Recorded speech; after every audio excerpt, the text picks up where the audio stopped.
자, 이어지는 순서 건강 톡톡입니다. 아이들 지금 방학 중이고 또 부모들은 휴가 기간이라서 네. 시간적인 여유가 있잖아요. 이럴 때 건강 검진을 받아보는 것도 좋다고 하죠. 네, 그렇습니다. 올해부터 국민건강보험공단에서는 20세 이상 성인들에게 무료 검진을 실시하고 있고요. 또 영유아를 대상으로 한 무료 검진도 시기를 놓치지 않는 게 중요하다고 합니다. 그렇습니다. 네. 영유아를 포함해서 어린이들에게 필요한 건강 검진은 성인들과 다른 항목과 또 유의사항이 있다고 하거든요. 네. 오늘 어린이 건강 검진에 대해서 자세히 살펴보겠습니다. 네, 도움 말씀 주실 분 소개해 드리도록 하겠습니다. 이종호 소아청소년과 전문의 나와주셨습니다. 어서 오세요. 네, 어서 오세요. 예. 자, 이 건강 검진 때로는 이 시간이 좀 없어서 네. 아니면 평소에 건강 관리를 잘해서 내 건강에 맹신을 하는 분들이 계신데 네. 그런 분들은 좀 건강 검진 안 받아도 된다 하거든요. 그래도 필요한 게 건강 검진일 텐데 네. 그 점에 대해서 좀 먼저 짚어주시죠. 네. 먼저 의료의 개론에 대해서 설명드리겠습니다. 후진국이나 개발이 안 된 국가에서는 의료 인프라가 부족하고 또 나라가 돈이 없기 때문에 의료 자원을 선택된 예방에 쓸 수 없고 치료에 집중하게 됩니다. 그리고 그런 나라들은 대체적으로 만성 질환과 그리고 죄송합니다. 네. 위생 상태가 좋지 않기 때문에 급성 질환의 빈도도 높습니다. 반대로 선진국의 경우는 도시화가 완성되었고 재정적으로 안정되어 있으며 의료 인프라가 충분하기 때문에 질병의 치료뿐만이 아니라 예방에도 의료 자원을 쓸 수가 있습니다. 그래서 우리나라의 경우에도 과거에는 만 40세 이상에서 건강검진을 시행하였는데 최근에는 아까 말씀하셨다시피 20세 이상 전 국민 건강검진을 하게 되었습니다. 만성질환, 꼭 암이 아니더라도 만성질환 같은 것은 20살 때부터 미리미리 준비하면 좋기 때문에 이렇게 된 제도는 아주 훌륭하다고 생각합니다. 그리고 40세 이상은 국민 누구나 암검진을 받을 수 있기 때문에 이런 점을 보면 우리나라도 선진국이 된 것 같아서 참 뿌듯하고 그렇습니다. 의료 선진국이라는 네. 말씀인데요. 아유, 자랑스럽네요. 예. 네, 저도 그렇고 저희 부모님도 매년 꼬박꼬박 열심히 건강 검진을 받고 있는데요. 네네. 그러고 보면 이런 20세가 안 된 어린 청소년이나 어린이를 대상으로 한 이런 국가 검진은 있는지도 궁금한데요. 네. 네. 성인 건강검진에 비해 영유아 검진은 그 역사가 짧습니다. 2007년도에 처음 시작되었는데 당시에는 4개월, 9개월, 18개월, 30개월, 그리고 만 5세까지 총 5회만 진행되었습니다. 현재는 만 6세까지 총 7회 건강검진을 받게 되어 있고요. 검진 항목은 기본적인 신체 계측, 발달 상태 평가, 그리고 건강에 대한 교육으로 이루어져 있습니다. 과거에는 3세 때부터 시력 측정을 하였는데 아이들이 협조해주는 경우가 절반도 되지 않아서 대부분 시력 측정에 실패하였고요. 현재는 만 4세 이상부터 시력 측정을 하고 있습니다. 네. 자, 그렇다면 영유아 건강 검진, 성인 건강 검진과는 분명히 다를 텐데 네. 어떤 점이 좀 차별이 될까요? 네. 맞습니다. 영유아 검진은 성인과 검진과 많이 다른데 첫째로 아이들은 어른들과 달리 만성질환이나 암의 발생 빈도가 매우 적습니다. 네. 그로 인해서 질병의 발견보다는 아이가 잘 자라고 있는지 확인하는 것이 중요하게 되었고요. 아이가 잘 자라기 위해서는 부모의 유아 교육이 굉장히 중요하게 됩니다. 그래서 아이 상태를 잘 체크하고 잘못된 점을 개선하는 점이 영유아 검진의 주된 목표가 되었습니다. 네. 둘째로 맨 처음 영유아 검진 사업을 시행하던 그때 2000년대 초반 상황을 알아야 되는데요. 네. 당시에 이제 영유아 검진 제도가 정착하기 위해서는 많은 소아과 의사들의 참여가 필요한데 당시에는 내과나 병원들처럼 소아과 의원에는 피검사나 엑스레이 장비가 충분하지 않았습니다. 따라서 건강검진에 검사를 포함하게 되면은 많은 소아과 의사들이 참여할 수가 없었습니다. 그로 인해서 소아과학회에서 과감하게 검사를 제외하고 영유아 검진 사업을 시작할 수밖에 없었던 그런 상황이 있었습니다. 그렇군요. 예. 네. 그래도 우리 아이들에게 이런 검사가 꼭 필요할 것 같은데요. 실제로는 어떤지도 설명을 해주시면 좋을 것 같습니다. 네. 당연히 검사는 필요합니다. 근데 이제 그 검사가 어른들처럼 제도적으로 되어 있지는 않고 의사가 필요에 따라서 그 해당 검사를 진행해야 됩니다. 그래서 지금 현재 시청하고 계시는 보호자분들께서는 자녀가 해당 나이에 있으면은 이런 나이에 이런 검사가 필요하구나 하고 한번 확인해 보셨으면 좋겠습니다. 네, 그렇군요. 사실 그 신생아 때부터 100일까지가 매우 중요한 시기다 이렇게 알고 있는데 네. 이 시기에도 어떤 건강 검진이 필요하지 않을까 싶거든요. 예. 네. 보통 이제 제일 처음 하게 되는 검사가 선천성 대사 이상 질환 검사입니다. 선천성 대사 이상 질환이란 아이가 외형적으로는 아무런 이상이 없는데 음식을 먹고 자라게 되면서 경련이나 지능 저하 등의 심각한 신경계 이상 질환을 신경계 이상을 발생할 수 있는 질환입니다. 보통은 출생 직후에 이제 산부인과에서 진행하는데 6종에서 45종 정도 검사를 합니다. 하지만 방치되었을 때 매우 심각한 질환이므로 가급적이면 비용을 들이시더라도 45종 모두를 검사하는 것을 추천드립니다. 검사 방법은 매우 다양한데 오늘 저를 도와줄 복숭아 아가가 왔습니다. 예. 보통 이제 발 뒤꿈치에서 체열을 해서 그냥 말초 혈액으로 검사를 하게 돼서 매우 간단합니다. 네. 그리고 그 다음에 이제 많이들 알고 계시는데 황달 검사입니다. 보통 아가들은 이렇게 얘처럼 얼굴이 핑크빛을 띠고 있는데 요 핑크빛 얼굴이 노랗게 보인다면 일단 의심할 수 있습니다. 보통 많이들 알고 계시는 것이 눈동자를 보아서 흰자위가 노랗게 보인다면 의심한다고 알고 계실 겁니다. 예. 하지만 신생아들은 하루에 20시간 이상 자기 때문에 눈동자를 확인하기가 사실은 매우 어렵습니다. 그래서 간단한 방법이 이렇게 핑크빛으로 보여야 되는 얼굴이 배보다 노랗게 보이면은 보통 의심을 합니다. 예. 마찬가지로 이것도 보통 검사 방법은 말초 혈액을 채취하게 되어 있고 발 뒤꿈치에서 혈액을 채취해서 간단히 검사를 하면 됩니다. 보통 1개월까지는 좀 그러려니 하는데 생후 1개월 이후에도 만일에 황달이 지속돼서 말초혈액 총 빌리루빈이 10mg/dl를 넘는다면은 그때는 말초혈액 검사를 하면 안 됩니다. 그때는 피를 뽑아야 되고요. 그리고 피를 뽑아서 간 기능 검사도 하고 간의 초음파도 보아야 됩니다. 네. 그리고 출생 당시에 항문이 있는데 항문의 위쪽이 이렇게 파여 있는 애들이 있습니다. 이런 경우에는 척추 이분계증 같은 그런 척추 질환이 선천적으로 있을 수 있기 때문에 골반 초음파를 또 시행해야 됩니다. 생후 2개월이 또 중요한 시기인데요. 생후 2개월에 아기가 자꾸 토한다면은 위장 초음파를 그리고 아기 심장에서 잡음이 들린다면은 심장 초음파를 해야 됩니다. 이 시기가 중요한 이유는 출생 당시에는 이런 증상이 없는데 2개월 때 증상이 나타나고 이런 질환들은 대부분 수술로만 치료가 가능합니다. 그렇기 때문에 꽤 중요하다고 볼 수 있습니다. 그리고 이제 생후 3개월이 되면 3개월까지는 아이들이 영아산통이 흔한데 아이가 너무 자주 울고 못 챈다면 영아산통인지 아니면 장염인지 확인하기 위해서 복부에 엑스레이를 찍어보는 일도 좀 필요할 수 있겠습니다. 근데 그 앞서 그 황달 말씀하셨는데 아이들 그 노랗잖아요. 처음에 태어났을 때는. 그래서 부모들이 이거 황달 있는 게 아닌가 굉장히 걱정을 많이 하는데 앞서 말씀하시기로는 1개월이 지난 다음에 계속 그 증상이 있으면 의심해 볼 필요가 있다 하셨잖아요. 그러면 네. 뭐 한 달까지는 뭐 좀 그렇게 보여도 좀 마음을 놓고 그냥 경고 한번 지켜보면 된다는 말씀일까요? 그 황달이 있으면은 일단 치료를 해야 되는 게 맞는데 네. 1개월까지는 그 치료가 매우 쉽습니다. 아, 쉬워요. 예, 근데 1개월이 넘어가는 지속 황달의 경우에는 무언가 문제가 있는 경우가 많기 때문에 꼭 간이 검사가 아닌 정밀 검사, 전열 검사와 그리고 이제 간장의 초음파도 필요하게 되는 겁니다. 그러니까 1개월 전까지 좀 이렇게 치료를 해주면 좀 쉽게 황달이 사라진다 이렇게 이해하면 될까요? 네, 맞습니다. 예. 네. 이 아기가 100일이 넘어가면 이제 한 고비를 넘겼다라고 표현을 해도 될 것 그렇죠. 예. 같은데요. 또 앞서 말씀해 주실 때 아이는 피 검사를 일찍 하지 않는다라고 말씀해 주셨는데 그럼 아이들 빈혈 검사는 또 언제쯤 하면 좋을지도 설명 부탁드립니다. 네.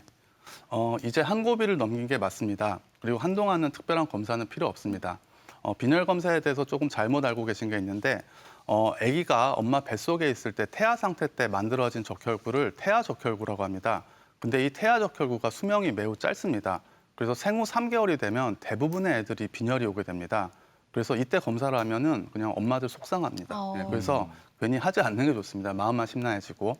그래서 만일에 아이가 완전 모유 수유를 하였다면 생후 6개월에 빈혈 검사를 하는 걸 추천드립니다.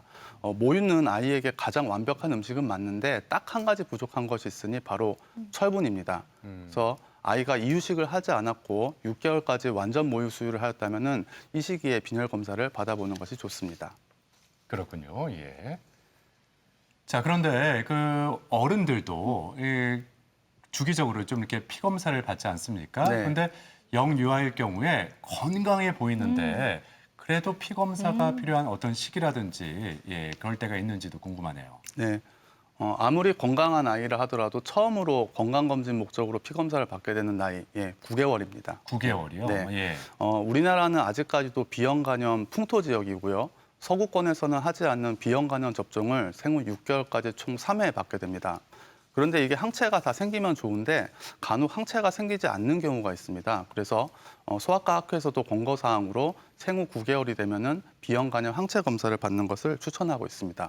그리고 보통 이때 빈혈이 없던 아이더라도 한번 빈혈 검사를 해보게 됩니다. 그리고 또 성장에 필요한 비타민 D, 칼슘, 마그네슘, 아연 등도 이때 같이 검사를 하는 게 보통입니다. 그리고 이제 아이가 너무 작다면은 이때 갑상선 기능 검사도 같이 진행해 볼 수 있고요. 만일에 아이가 아토피가 있다면 이때 알레르기 검사도 보통 같이 해볼 수 있습니다. 이보다 어린 나이에 알레르기 검사를 진행하지 않는 이유는 알레르기란 알레르겐이라고 하는 원인 물질에 여러 차례 노출이 되어야 증상이 시작하는데 아직 이보다 어린 나이에는 사실 접해본 음식이 많지 않기 때문에 이보다 어린 경우에는 검사를 하면서 음성이 나오는 경우가 많습니다. 네. 그렇군요. 네, 알레르기 검사는 어른들도 많이 받잖아요. 네. 그렇다면 9개월 이후에는 성인이 되고 나서야 다시 검사를 받으면 되는 건지 그것도 설명해 주시면 좋을 것 같아요. 네.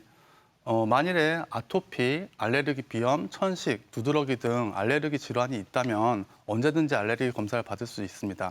하지만 검진을 위해서 그냥 알레르기가 너무 궁금하다, 그래서 검사를 원하신다면은 그래도 생후 3세 이후에 검사하는 것을 좀 추천드립니다. 이유는 앞서 말씀드렸다시피 너무 어리면은 접해본 물질이 많지 않기 때문에 검사를 해도 음성이 나오는 경우가 많고 3세면은 이제 충분한 이제 물질들을 많이 접해봤습니다. 그래서 검사를 해서 양성 확률도 높고 그리고 만일에 알레르기 환자라면은 증상 자체도 이때부터 시작하기 때문에 3세가 가장 적당한 제일 어린 나이라고 봅니다. 네. 자, 그리고 아이들 건강과 함께 부모들은 아이의 성장에 관해서 네. 굉장히 큰 관심을 갖고 있지 않습니까? 네. 바로 키인데 내 아이가 다른 아이들보다 좀 키가 작다 했을 때 어떤 검사를 받을 필요가 있는지, 또 받을 필요가 있다면 언제 하는 게 좋은지 이런 점도 설명해 주시죠. 네. 태어날 때부터 유달리 작은 아이들이 있습니다. 선천 질환으로 인해서. 예. 대표적으로 프레더-윌리 증후군, 터너 증후군, 러셀 실버 증후군 등이 있는데 이런 아이들은 성인이 돼서도 키가 매우 작습니다. 현재 이렇게 증후군이 확인된 아이들은 만 4세부터 국민건강보험의 지원하에 성장 호르몬 치료를 받을 수가 있습니다. 근데 이런 유전 질환이 없는 아이라 하더라도 만 4세가 됐는데 또래 100명 중에 3등 정도로 키가 작은 그 300분위수라고 하는데 예. 이렇게 작은 아이들은 성장판 검사와 성장 호르몬 결핍 검사를 통해서 마찬가지로 양성이 나온다면은 성장 호르몬 치료를 국민건강보험 그 지원하에 똑같이 받을 수가 있습니다. 지금 성장판 사진이 나오고 있는데 네. 어떤 점이 다른 건가요? 네. 다친 거와 열린 거. 가만히 보시면은 그 뼈 마디가 예. 끊겨 있습니다. 열려 있는 성장판들은. 예, 예. 그리고 이제 다친 경우에는 그런 게 다 없고요. 지금 화면상으로는 조금 보시기 좀 어려울 것 같습니다. 그렇군요. 근데 보통 그 성장판 검사를 좀 해야 된다 하잖아요. 네. 이런 검사는 뭐 손쉬운 검사일까요?